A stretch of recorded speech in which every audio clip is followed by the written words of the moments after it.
नमस्कार, future cities of India के हमारे इस खास शो में आपका बहुत स्वागत है। हम हैं हरियाणा के इंडस्ट्रियल राजधानी फरीदाबाद में, जिसे मैनचेस्टर ऑफ इंडिया भी कहा जा सकता है। और इस शहर में हमें दिख रहा है वो जज्बा कि ये हासिल कर सकता है वक्त से पहले, किस्मत से ज्यादा। कहाँ संभावनाएं छुपी हुई है फरीदाबाद में, हम यही जानेंगे। लेकिन एक बात जो फरीदाबाद को खास बनाती है वो है यहाँ की इंडस्ट्रीज। जी हाँ, इन्हीं इंडस्ट्रीज की वजह से इसे मैनचेस्टर ऑफ इंडिया भी कहा जाता है। 1950 के दशक में दूसरे 5 ईयर प्लान के तहत सुनियोजित ढंग से उद्योगों को यहाँ बसाने की शुरुआत हुई और अब उद्योग ही जान है फरीदाबाद की। करीब 20,000 छोटे बड़े मझौले यूनिट्स फरीदाबाद में पनप रहे हैं, अपना कारोबार कर रहे हैं। जी बिल्कुल, ये इंडस्ट्री कितनी अहम भूमिका निभाती हैं इसका अंदाजा आप इसी से लगा सकते हैं कि हरियाणा राज्य में जितने राजस्व के तौर पर जितनी की आमदनी होती है उसका 60% हिस्सा फरीदाबाद की इंडस्ट्री से आता है। और पिछले 4-5 सालों में यहाँ पे जिस ढंग से औद्योगिक विकास हुआ है, इस तरह से लगता है कि आने वाले दिनों में फ्यूचर सिटी ऑफ इंडिया बनने का पूरा दमखम रखता है फरीदाबाद। और इसी पर चर्चा करेंगे अगले 2 घंटे में। इस वक्त खासतौर से हमारे पास इंडस्ट्री के अलग अलग एसोसिएशन के प्रतिनिधि इस पैनल में हैं और इनसे चर्चा की शुरुआत करेंगे। सबसे पहले हमारे साथ हैं सलील नारंग साहब, जो HSIDC फरीदाबाद के एडिशनल GM हैं। उसके बाद SK गोयल साहब हैं, प्रेसिडेंट हैं फरीदाबाद इंडस्ट्री एसोसिएशन का। जी हाँ, और मेरे साथ भी हैं इस तरफ 2 खास मेहमान, Shantanu Das Gupta, vice president Whirlpool India के, और साथ में राजीव चावला जो कि प्रेसिडेंट हैं फरीदाबाद स्मॉल इंडस्ट्रीज एसोसिएशन के। और शुरुआत राजीव जी आपसे ही करना चाहूँगे। इस इंडस्ट्रीज हमारा फोकस है इस आधे घंटे में। आप रिप्रेजेंट करते हैं छोटे और मझौले उद्योगों को, और अगर इंडस्ट्री इसका जो तमगा इसको मिला हुआ है मैनचेस्टर ऑफ इंडिया का, इसकी चमक समय के साथ कितनी बरकरार रही है, कितनी धूमिल पड़ी है? देखिए, फरीदाबाद केवल एक इंडस्ट्रियल टाउनशिप नहीं है। मुझे तो लगता है कि ये MSMEs का टाउनशिप है। 18,000 के करीब यहाँ पर micro small and medium enterprises हैं। और अगर हम मीडियम और लार्ज इंडस्ट्रीज़ की बात करें तो अराउंड 400 मीडियम और लार्ज इंडस्ट्रीज़ हैं। तो ये जो सिटी है इसकी पहचान ही इसकी इंडस्ट्रीज से है। और 18,000 जहाँ पर माइक्रो स्मॉल एंटरप्राइजेज मैन्युफैक्चरिंग से जुड़ी हों। इनफैक्ट मैं तो हमेशा कहता हूँ कि ये सिटी ऑफ इंडस्ट्रीज़ नहीं, सिटी ऑफ एंटरप्रेन्योर्स है। ये एक ऐसा यूनिक टाउनशिप है जहाँ हर घर का, हर परिवार का कम से कम एक सदस्य सेल्फ एम्प्लॉयड है। और गिवन अ चॉइस, यहाँ का नौजवान, यहाँ का यूथ सबसे पहले सेल्फ एम्प्लॉयमेंट को, एंटरप्रेन्योरशिप को प्रेफरेंस देता है। तो ये एक बड़ी यूनिक पहचान है इस शहर की। मैं ये भी जानता हूँ कि one of the oldest township है। एक ज़माने में हम फरीदाबाद इंडिया का 10th लार्जेस्ट इंडस्ट्रियल टाउनशिप माना जाता था। वक्त के साथ बदलाव ज़रूर आया, बहुत से नए इंडस्ट्रियल टाउनशिप्स बने, नोएडा बना, गुड़गांव बना जो हमारे आसपास हैं। और उसके अलावा पूरे भारत ने काफ़ी प्रगति की और बहुत से इंडस्ट्रियल टाउनशिप्स नहीं बने। तो बीच में कई दफ़े ऐसा लगा कि शायद हम अपनी पहचान कहीं खो रहे हैं, लेकिन ऐसा नहीं है। फरीदाबाद की जो इंडस्ट्रियल मैच्योरिटी है, हमारे यहाँ के जो माइक्रो स्मॉल एंटरप्रेन्योर्स हैं जो पूरे विश्व को अपने बेस्ट प्रोडक्ट सप्लाई कर रहे हैं, बेस्ट ऑटो कंपनीज के साथ हम जुड़े हैं। और इसीलिए ये एक बड़ी ही यूनिक पहचान है जो फरीदाबाद के इंडस्ट्रियल टाउनशिप ने बनाई रखी, बरकरार रखी, सस्टेन की। और हमने हर उस मौके का, उस अपॉर्चुनिटी का फ़ायदा लिया जो कि हमारे आसपास पनपे। आज फरीदाबाद के आपने एक बड़ी अच्छी बात कही जी। फरीदाबाद खास तौर से कहें तो MSME इंडस्ट्री के लिए बहुत बड़ी पहचान बन चुकी है। आपसे सर समझना चाहूँगा मैं, क्योंकि MSME इंडस्ट्री जो होती है वो बहुत भूमिका निभाती है बड़े बड़े उद्योगों को, एक कहें तो पार्ट्स की सप्लाई के लिए या फिर उनके जो भी रॉ मटेरियल की ज़रूरत होती है उनके लिए। तो आपके लिए कितनी अहम भूमिका निभाती है यहाँ की MSME इंडस्ट्री? ये बहुत ही इम्पोर्टेंट रोल है, क्योंकि हमारे जो सप्लाई बेस है वो जितने भी मटेरियल्स लगते हैं, कई मटेरियल्स यहाँ के स्मॉल स्केल सेक्टर या मीडियम स्केल सेक्टर से आ रहे हैं। और हमारा एसोसिएशन वर्लपूल का इस शहर के साथ तो ये सेवरल डेकेड्स है। 60s में बना था फैक्ट्री कैल्विनेटर का, फिर वर्लपूल ने उसको ख़रीदा था इन 1995, जब वर्लपूल ऑफ इंडिया के नाम से हम अभी पहचान लेते हैं। यहाँ की हम जो फैक्ट्री हमारा यहाँ फरीदाबाद में है, इसकी ये डिस्टिंक्शन है, हमारे तीनों फैक्ट्री में से ये सबसे बड़ा है। और और ये हम इस फैक्ट्री से हम करीबन साल में 10 लाख रेफ्रिजरेटर्स बनाते हैं। और हम तो देखते हैं कि अगर हमारे देश की प्रगति हो तो इसके यहाँ का उत्पादन और भी बढ़ेगा, क्योंकि हमारे अगर आप स्टेटिस्टिक्स देखें तो रेफ्रिजरेटर की ओनरशिप हमारे देश में जो पेनिट्रेशन कहते हैं हम, वो सिर्फ अगर सारे देश ले, urban and rural, it's in the region of about 16 households per 100 that actually own a refrigerator. Urban में कुछ ज़्यादा है, करीबन 35-36। तो आगे अगर देखें तो अगर हमारा देश की प्रगति हो, हमारा डिस्पोजेबल इनकम बढ़े, जीडीपी ग्रोथ बढ़े, तो products like refrigerators will have a great demand and इस फैक्ट्री के उत्पादन तो बढ़ेगा ही। जी, यानी कि मैन्युफैक्चरिंग का एक बड़ा गढ़ है लक्ष्मण, जो हमें समझ में आ रहा है। गोयल साहब, आप भी यहाँ पर हैं और आप भी रिप्रेजेंट करते हैं फरीदाबाद इंडस्ट्री एसोसिएशन को, जिसमें लार्ज इंडस्ट्रीज आती है। आपको क्या लगता है फरीदाबाद इंडस्ट्रीज के लिए कितनी मुफीद जगह है? ये जैसे आपने कहा कि बहुत ही, जैसे मेरे राजीव भाई ने बोला कि फरीदाबाद इंडस्ट्री एसोसिएशन का जन्म भी फरीदाबाद के साथ ही हुआ। जैसे जब पार्टीशन हुआ देश का और कुछ लोग, जब जवाहरलाल नेहरू, पंडित जवाहरलाल नेहरू का सपना था कि इस शहर को एक शहर चाहिए दिल्ली शहर के साथ जिसमें कि इंडस्ट्री का विकास हो सके, और उस सपने को साकार करने के लिए शायद इस शहर का इन्वेंशन हुआ। और उसमें कुछ लार्ज इंडस्ट्री, जो एक एस्कॉर्ट ग्रुप यहाँ पर एक बहुत बड़ा, एक समय उनका एक बहुत बड़ा समूह था, 22 फैक्ट्रियाँ उनकी होती थी, उन्होंने बहुत सारे जॉइंट वेंचर किए। और उसके साथ ही जैसे राजीव चावला जी ने कहा कि छोटे ग्रुप, उनको इंस्टॉलेशन के लिए डेवलपमेंट हुआ और एक बहुत तेज़ी से विकास फरीदाबाद का एक इंडस्ट्रियल टाउन की तरह हुआ। लेकिन साथ ही साथ कुछ समय कुछ कहीं इसमें ढीलापन आया, बिल्कुल, कुछ ब्रेक्स भी आए, लेकिन हम पूर्ण आशा करते हैं कि आज, क्योंकि लार्ज इंडस्ट्री जैसे कहा कि इंस्टॉलेशन, जिस समय गुड़गांव में होंडा और हीरो होंडा और मारुति आए, तो शायद फरीदाबाद एक ऐसा शहर था जिसने उनको सपोर्ट किया, जो इंस्टॉलेशन एस्कॉर्ट की वजह से हुआ। अगर वो इंस्टॉलेशन उस समय नहीं होता तो शायद आज जो आप देखते हैं गुड़गांव के अंदर हुआ, उसमें फरीदाबाद का भी एक विशेष स्थान रहा है। बिल्कुल, यानी बड़ी इंडस्ट्रीज को भी सपोर्ट दिया फरीदाबाद में। और जैसा कि गोयल साहब ने कहा, कुछ स्पीड ब्रेकर्स भी आए। HSIIDC के एडिशनल GM सलील नारंग हमारे साथ है। सर, ये जो स्पीड ब्रेकर्स की बात कर रहे हैं, इन्हें दूर करने का एक बड़ा जिम्मा आपके पाले में है। वो तो बिल्कुल सही है, बट मैं इनसे सहमत नहीं हूँ। फरीदाबाद एक ना कि NCR टाउन का, बट एक देश का बहुत इंपॉर्टेंट इंडस्ट्रियल टाउन है। ये जाना जाता है लार्जेस्ट एक्सकावेटर मैन्युफैक्चरर्स की, क्रेन्स की, किचन इक्विपमेंट्स की, और अब ये NCR का एक लॉजिस्टिक हब बन के आ रहा है। इसकी स्टेटस को बरकरार करने के लिए अब एक हम इंडस्ट्रियल मॉडल टाउनशिप, जो कि एक नया कंसेप्ट है जो कि हरियाणा ने दिया है, जो फैसिलिटीज़ हम IMT मानेसर में उसको बेंचमार्क करके एक अच्छा सा एक इंडस्ट्रियल टाउनशिप ला रहे हैं, जो कि ज्वेल होगा फरीदाबाद के लिए। उसकी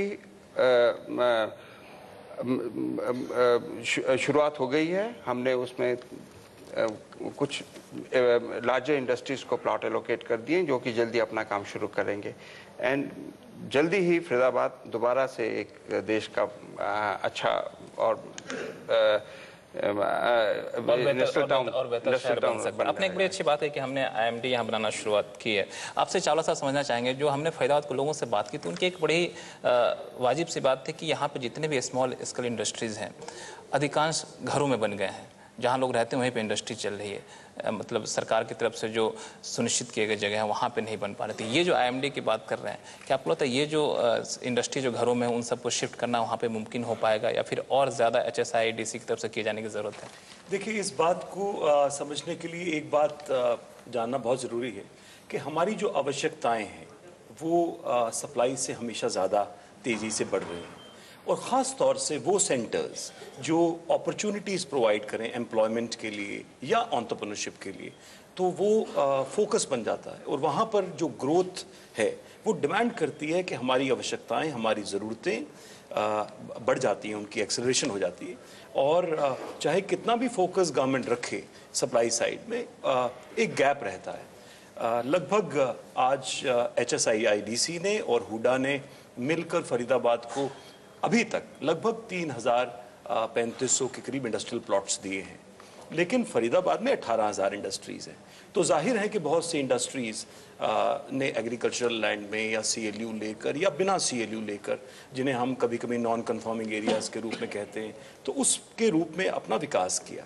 लेकिन हमें ये नहीं भूलना है कि 1960 से लेकर आज तक पिछले 40-50 वर्षों में यहाँ के उद्यमियों ने स्केर्स रिसोर्सेज से, बहुत ही कम साधनों से अपनी पहचान बनाई और अपने लिए जगह बनाई। तो हम सरकार को बिल्कुल दोषी नहीं मानते, लेकिन मैं ये ज़रूर मानता हूँ कि क्योंकि हमारी आवश्यकता अधिक थी, इसलिए नॉन कन्फर्मिंग एरियाज़ में इंडस्ट्रीज़ गई। लेकिन मैं मुबारकबाद देता हूँ IMT के लिए, ख़ास तौर से HSIADC को। लगभग 500 से ज़्यादा इंडस्ट्रीज़ अब वहाँ आएंगी। पृथला जो कि एक नया इंडस्ट्रियल हब बन रहा है, यहाँ पर 13 इंडस्ट्रियल सेक्टर्स वहाँ पर कटे हैं। अगले 3 वर्षों में एक अनुमान के हिसाब से लगभग 3500 नए उद्योग फरीदाबाद और इस बेल्ट में अपना स्थान रखेंगे।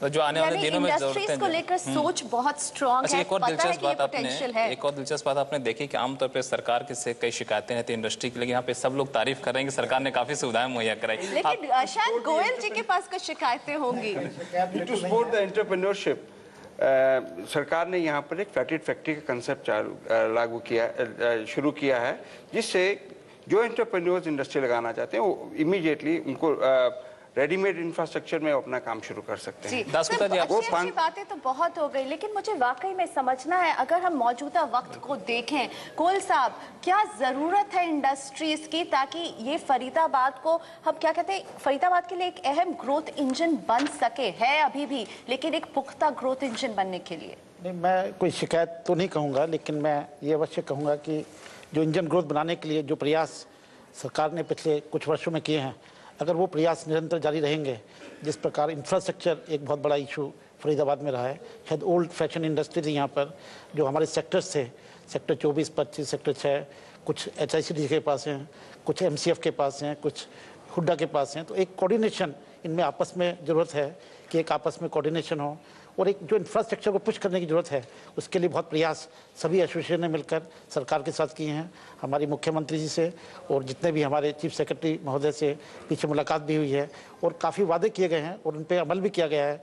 अभी आपने देखा मेट्रो का प्रोजेक्ट आ रहा है, हाई लेनिंग हो रहा है। जो इंडस्ट्रियल सेक्टर्स हैं उनमें कुछ जो समस्याएँ हैं, जो मूलभूत समस्याएँ हैं, उसके ऊपर अगर कार्य निरंतर रूप से होगा, जो सरकार हमें वादे कर रही है, तो हम उम्मीद करते हैं कि इसकी ग्रोथ जो हमारे पड़ोसी जो इंडस्ट्रियल टाउन्स हैं उससे भी तेजी से हम इसको हासिल कर पाएंगे। पड़ोसी जो टाउन्स की बात कर रहे हैं, जिनसे हमेशा तुलना की जाती है फरीदाबाद की, वो है गुड़गांव और नोएडा, दिल्ली NCR के 2 मशहूर क्षेत्र। शांतनु सर, आपसे समझना चाहूंगी, गुड़गांव और नोएडा में वो कौन सी बात है जो फरीदाबाद से मिस हो रही है और फरीदाबाद में उसे लाया जा सकता है? ये मेरा पर्सनल ओपिनियन है कि शायद फरीदाबाद की एक लेबल बन गया कि it's a very industrial town. ये तो हकीकत है, एंड इसके एक बहुत रिच लेगेसी है जिसको हम एक्सप्लॉइट करके, स्ट्रेंथन करके और बढ़ाना चाहिए।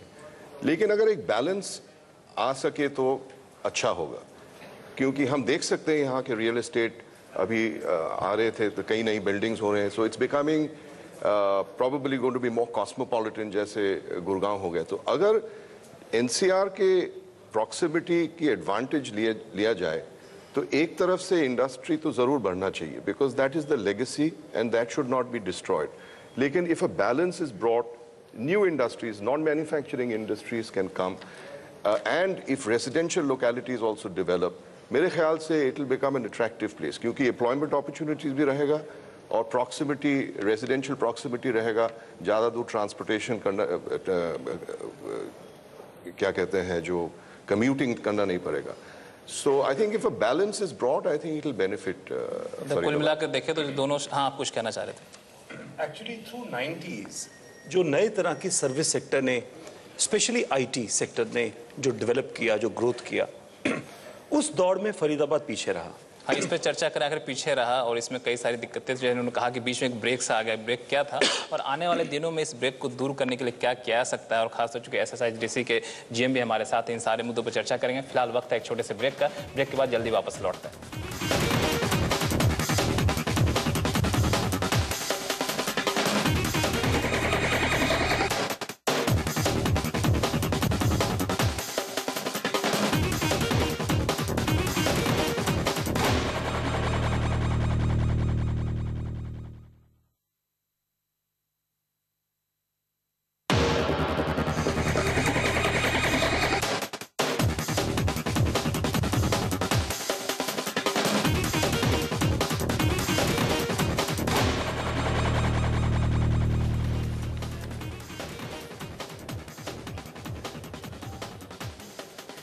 Welcome back. आप देख रहे हैं फ्यूचर सिटीज ऑफ इंडिया और हम मौजूद हैं फरीदाबाद में, वो शहर जो वक्त से पहले किस्मत से ज्यादा पाने की ख्वाहिश रखता है और कोशिश भी कर रहा है। यानी यहाँ है कई सारी संभावनाएं, उसे ही समझने और पहचानने के लिए हम हैं फरीदाबाद में। हमारे साथ इस खास पैनल में जुड़े हुए हैं फरीदाबाद के इंडस्ट्री से जुड़े हुए लोग। हम इनसे समझ रहे हैं इंडस्ट्रीज की क्या जरूरत है और ये फरीदाबाद को आने वाले समय में किस तरह से भविष्य का शहर बनता हुआ देख रहे हैं। Rajiv Chawla ji, president Faridabad small industry association, आपसे एक सवाल। एक बहुत अहम बस फरीदाबाद से मिस हुई है। इंडस्ट्रीज की राह पे तो आगे बढ़े, लेकिन एक आईटी रेवोल्यूशन जो पूरे देश ने देखा, उसकी कोई भी सुगबुगाहट या छाप मुझे फरीदाबाद में नहीं दिख रही है।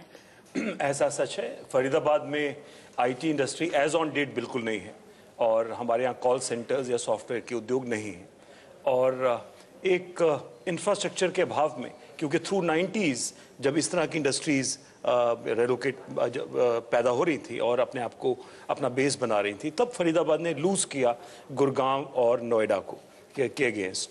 और बहुत से चैलेंजेस थे उस समय। हमारे कनेक्टिविटी बहुत पुअर थी फरीदाबाद की, जैम्स रहते थे, जो हमारे सरफेस, जो एक मथुरा रोड जो टिपिकल जो दिल्ली से जुड़ा हुआ था।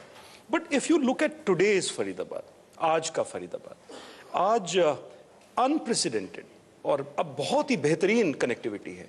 बदरपुर फ्लाईओवर और टोल ब्रिज वर्किंग है, सूरजकुंड कनेक्टिविटी है, गुड़गांव फरीदाबाद रोड 6 लेनिंग और उसका इनॉग्रेशन हो चुका है, फरीदाबाद सोना रोड का इनॉग्रेशन हो चुका है। तो आज हर तरफ से फरीदाबाद दिल्ली और गुड़गांव के साथ जुड़ गया है और मुझे लगता है कि ऐसे में जब यहाँ बहुत से आईटी पार्क्स अब बनकर रेडी हैं और आज हम सबसे अफोर्डेबल एनसीआर का टाउनशिप है और सबसे ग्रीन भी है। मतलब आईटी नहीं है तो इसका एक मलाल नहीं, एक फायदा भी मिला कि आपको यहाँ पे अफोर्डेबल चीजें, उसकी वजह से हम बहुत अफोर्डेबल भी हैं।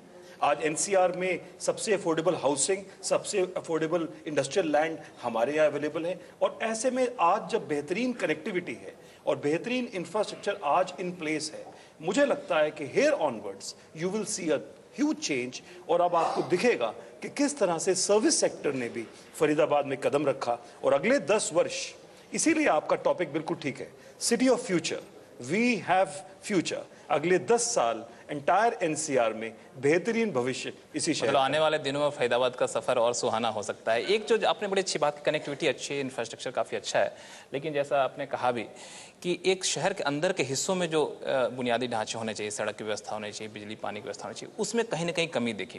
हालांकि कमी हर शहर में देखने को मिलती है, लेकिन फरीदाबाद में बड़ी बड़ी इंडस्ट्री काफ़ी ज़्यादा है। आपसे सर समझना चाहूँगा कि ऐसा क्यों ना करें हम लोग को CSR एक्टिविटी के तहत इंडस्ट्री कुछ हिस्से को अपने हिस्से में ले लेकिन मैं इसको डेवलप करूँगा, इसकी संभावनाएँ कितनी रहती है, गुंजाइश कितनी रहती है? नहीं, पॉसिबिलिटीज़ तो रहता है। I think it has to be a win win situation for both industry as well as the community. लेकिन आपकी मतलब ओपिनियन में कोई शक नहीं है या आपकी प्रपोजल में कोई, there is no weakness in that. I think it's a question of what is practical and how industry can contribute. Future cities अगर देखें ना, just to stay on this point about balance and what mister Chawla said, अगर non polluting service sector industry आ जाए, it will attract people.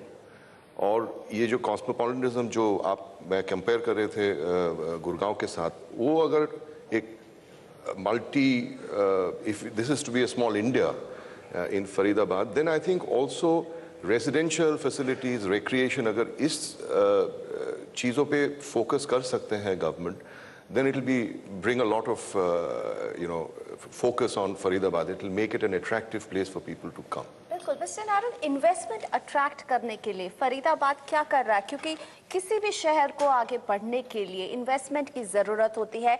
IT की बस हमने miss कर दी है, लेकिन उसका मलाल यहाँ के लोगों को नहीं नजर आ रहा है, पर हार्म तो पहुंचा है। आगे इन्वेस्टमेंट अट्रैक्ट करने के लिए क्या प्लान है सरकार की तरफ से? फरीदाबाद में बहुत ज़्यादा आईटी एसईजेड स्टैब्लिश हो रहे हैं, आईटी पार्क्स आ रहे हैं और इसमें कनेक्टिविटी के एक वेस्टर्न पेरिफेरी एक्सप्रेसवे भी डेवलप हो रहा है, जो कि इसको अच्छी कनेक्टिविटी देगा और जो एक अब वक्त आ गया कि फरीदाबाद का फ्यूचर अब एक्सप्लोर किया जा सके। बाकी इन्वेस्टमेंट के लिए सरकार ने इंडस्ट्रियल इन्वेस्टमेंट पॉलिसी 2011 बनाई है, जो कि काफ़ी सपोर्ट करती है फरीदाबाद की ग्रोथ के लिए। गोयल जी, क्या कनेक्टिविटी ही काफ़ी है? क्योंकि फरीदाबाद की जब बात होती है तो सब कहते हैं इसका दिल्ली से जुड़ाव, नोएडा से जुड़ाव, गुड़गांव से जुड़ाव जो है बहुत अच्छा है, लेकिन क्या कनेक्टिविटी ही काफ़ी है इसको भविष्य का शहर बनाने के लिए, और क्या करने की ज़रूरत है? कनेक्टिविटी एक बहुत इंपॉर्टेंट मिसिंग गैप था जो कि हमने प्राप्त किया है, लेकिन साथ साथ जैसे आपने कहा कि जो अंदर का इंफ्रास्ट्रक्चर है, लेकिन हमारी एसोसिएशन ने गवर्नमेंट के साथ मिलकर काफ़ी पब्लिक प्राइवेट पार्टनरशिप के अंदर कुछ स्कीम तैयार की हैं। उसके तहत हम सेंट्रल गवर्नमेंट से ऐसी एक सेंट्रल गवर्नमेंट की स्कीम है जहाँ 35 करोड़ रुपए का हमने एक प्रोजेक्ट बनाकर भेजा है, जिसको HSIDC भी सपोर्ट कर रहा है। वो ऑलमोस्ट अप्रूव हो गया है मिनिस्ट्री ऑफ कॉमर्स से, जिससे कि हम इंटरनल इंफ्रास्ट्रक्चर, जैसे आपने बिल्कुल सही फरमाया कि उसको भी हमें मजबूत करने की आवश्यकता है। इसी प्रकार जो बिजली के क्षेत्र में, बिजली एक बहुत इंपॉर्टेंट इनपुट है हमारी इंडस्ट्री के लिए, उसमें ओपन एक्सेस करने में हरियाणा गवर्नमेंट ने सबसे पहले कदम लिया, और उसमें हमारी इंडस्ट्री ने 11 जितनी भी इंडस्ट्री है 11 kVA के साथ साथ जो छोटी इंडस्ट्री भी ओपन एक्सेस के महज बिजली प्राप्त कर सकें। जो आज बिजली का क्राइसिस नॉर्दर्न ग्रिड में आपने देखा, या जो भी नॉर्दर्न रीजन के अंदर है, उससे भी लड़ाई करने के लिए तो हम मिलकर लगातार CSR के फंक्शन की आपने बात की, हमने कई प्रोजेक्ट्स गवर्नमेंट के साथ मिलकर इंटरनल इंफ्रास्ट्रक्चर को इम्प्रूव करने के लिए हम कर रहे हैं। बिजली एक ऐसा चैलेंज है जो केवल फरीदाबाद के लिए नहीं होगा, सारा देश इससे आइडेंटिफाई करता है। राजीव जी, बिजली, पावर कितनी बड़ी समस्या फरीदाबाद के उन छोटे और मझौले उद्यमियों के लिए है जो वो उद्योग चला रहे हैं अपना? इनफैक्ट किसी भी शहर के लिए, और क्योंकि हम फरीदाबाद की चर्चा कर रहे हैं तो यहाँ के विशेष के लिए जो सबसे बड़े 2 चैलेंज हैं, एक चैलेंज है गवर्नेंस का, कि हम सभी सिविक बॉडीज और government policy makers and industry, हम लोग मिलके right governance, right CSR, right public private partnership के तहत हम अपनी रिस्पॉन्सिबिलिटी रोल्स को अदा करें और शहर को मेंटेन करें। जो सेकंड, और जो कि बहुत बड़ा चैलेंज है, इनफैक्ट ये चैलेंज है पूरे भारत के लिए, वो है एनर्जी। आज जो एनर्जी का गैप है वो इतना ज़्यादा है डिमांड और सप्लाई में, कि जैसे कि फेलियर्स पिछले दिनों में हमें देखने को मिले, एंड फरीदाबाद बहुत सीवियरली अफेक्टेड है, लाइक एनी अदर टाउनशिप। खास तौर से काफी सुधार की गुंजाइश है। दास आपसे समझना चाहूंगा कि अगर आपके हिसाब से कहा जाए कि इस डिस्कशन के बाद एक पॉइंट जिस पे आपको लगता है सबसे पहले कदम उठाने की जरूरत है फरीदाबाद को फ्यूचर सिटी ऑफ इंडिया बनाने के, तो कौन सा कदम की सिफारिश करेंगे आप? अगर इंडस्ट्रियलाइजेशन की फोकस रखना है तो power would be the main thing. चलिए, तो पावर एक समस्या है, कनेक्टिविटी के क्षेत्र में फरीदाबाद शायद सबसे आगे है रेस में, लेकिन पावर जैसी चुनौती को अभी भी निपटना बाकी है। ये है इंडस्ट्रीज की राय हमारी इस खास चर्चा में। फिलहाल फ्यूचर सिटीज ऑफ इंडिया में हम एक लेंगे ब्रेक, लेकिन इस ब्रेक के बाद हम मौजूद रहेंगे मार्केट के एक्सपर्ट्स के साथ समझने के लिए मार्केट में आपके निवेश का क्या किया जाए। तो फ्यूचर सिटीज ऑफ इंडिया देखते रहिए। फरीदाबाद में हम हाजिर हो रहे हैं एक छोटे से ब्रेक के बाद अपने मार्केट एक्सपर्ट्स के साथ।